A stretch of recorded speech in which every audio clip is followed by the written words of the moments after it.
आनंदेश्वर धाम corridor से प्रभावित स्थानीय दुकानदारों मकान मालिकों ने अपनी चिंता से भाजपा नेता सुरेश अवस्थी को अवगत कराया।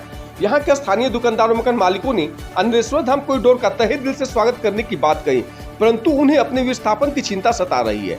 आनंदेश्वर धाम में बनाए जा रहे कॉरिडोर में जो भी मकान या दुकान बाधक बन रही है उसे हटाने की क़यामत चल रही है। ऐसे में वहाँ 80 सालों से रह रहे 200 परिवार बेघर हो जाएंगे। इसी आशंका से आशंकित होकर यहाँ के स्थानीय लोगों ने भाजपा नेता सुरेश अवस्थी को ज्ञापन दे कोई वैकल्पिक व्यवस्था करने की बात कही। बाबा आनंदेश्वर धाम मंदिर समिति अध्यक्ष जितेंद्र वाजपेयी ने भाजपा नेता सुरेश अवस्थी को ज्ञापन दिए जाने के पश्चात बताया कि यहाँ के सभी लोग इस कॉरिडोर का विरोध नहीं कर रहे हैं, बस सिर्फ ये कहना चाहते हैं कि इसका कोई दूसरा विकल्प सरकार को निकालनी चाहिए जिससे कि यहाँ रहने वाले लोग बेघर न हो। इस कॉरिडोर से प्रभावित लोगों की समस्या को देखते हुए भाजपा नेता सुरेश अवस्थी ने कानपुर जिलाधिकारी से फोन पर वार्ता की एवं स्थानीय लोगों को आश्वासन दिया कि भाजपा सरकार किसी को बेघर नहीं करेगी, इसका कोई न कोई रास्ता जरूर निकाल लिया जाएगा। रोड बनाया जा रहा है, इससे हम लोग बहुत प्रसन्न हैं क्योंकि बाबा की प्राचीन नगरी है यहाँ पे, तो हम लोग बहुत इससे प्रसन्न हैं। लेकिन हम लोग बस एक मांग है कि इसमें कोई विकल्प निकाल के अंदर के किसी भी आदमी का हानि ना हो, क्योंकि 100 सालों से जो आदमी यहाँ रह रहा है वो कहाँ जाएगा।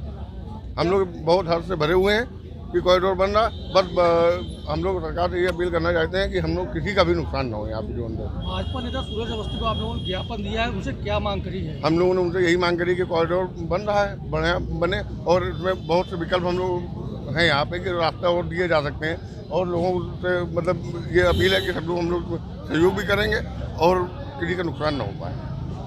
सुरेश जी को क्या मांग करी है? आज हम लोगों ने अपने जो क्षेत्रीय निवासी और अपनी एक समिति है, समिति के माध्यम से जो यहाँ पे लोग दुकानदार हैं और जो क्षेत्रीय निवासी हैं, जो बाबा का जो ये कॉरिडोर का जो निर्माण हो रहा है, बाबा का जो कॉरिडोर का निर्माण हो रहा है, उसके लिए हम लोग बहुत ही मतलब हर्ष से भरे हुए हैं कि यहाँ पर इसका जीर्णोद्धार करा के सुंदरीकरण कराया जा रहा है, उसका हम लोग स्वागत करते हैं। लेकिन हम लोग पिछले 70-80 सालों से हम लोग की पीढ़ी दर पीढ़ी कई लोग यहाँ रह चुके हैं, हम लोग चौथी पाँचवीं पीढ़ी हम लोग यहाँ निवास कर रहे हैं। हम लोग का जीवन यापन करने का सब लोगों का एक ही यही रास्ता है कि मंदिर के माध्यम से कई लोगों के परिवार चलते हैं, तो उसका निर्माण के होने के साथ साथ हम लोग को उसका नक्शा दिखाया जाए कि किस तरह से निर्माण हो रहा है, और दूसरा साथ में हम लोग के बैठक करके एक वैकल्पिक मार्ग जो कि गंगा के किनारे से जो बनाया जा रहा है, सारी बैठक करके सब चीज़ें हम लोग को बताई जाए, जो उचित निर्णय हो वो लिए जाएं।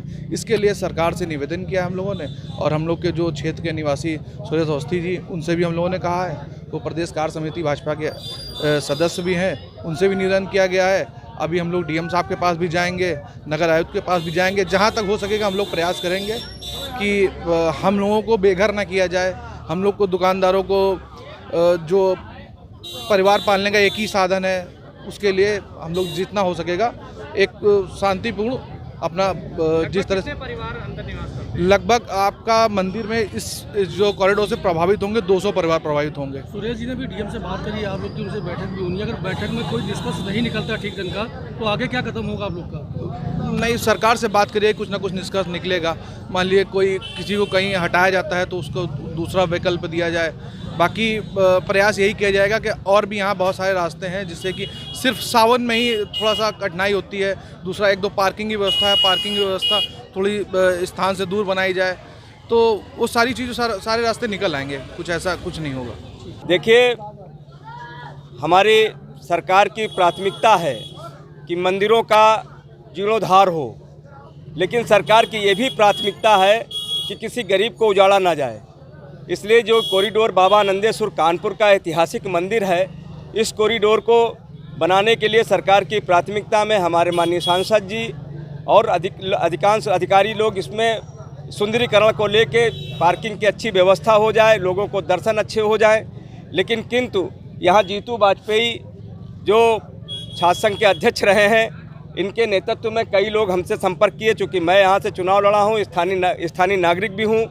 जब हमने इनकी समस्याएं सुनी तो मैंने जिलाधिकारी से इनका विषय रखा है, और निश्चित तौर से जिलाधिकारी ने कहा है कि सुरेश जी आप इनको सबको मेरे पास आज भेज दीजिए, मैं ऐसा कोई रास्ता निकालूंगा जिससे किसी का व्यवसाय प्रभावित ना हो, जिससे किसी का घर प्रभावित ना हो, और मंदिर में जाने वाले लोगों को, दर्शनार्थियों को भी कठिनाई पैदा ना हो। तो मैंने कहा ठीक है, ये आज सारे लोग जाएंगे, ज़रूरत पड़ेगी तो मैं भी जाऊँगा, और उसके बाद भी अगर इस रास्ता नहीं निकलेगा तो उच्च अधिकारियों से लेकर और भी आगे बात करूंगा।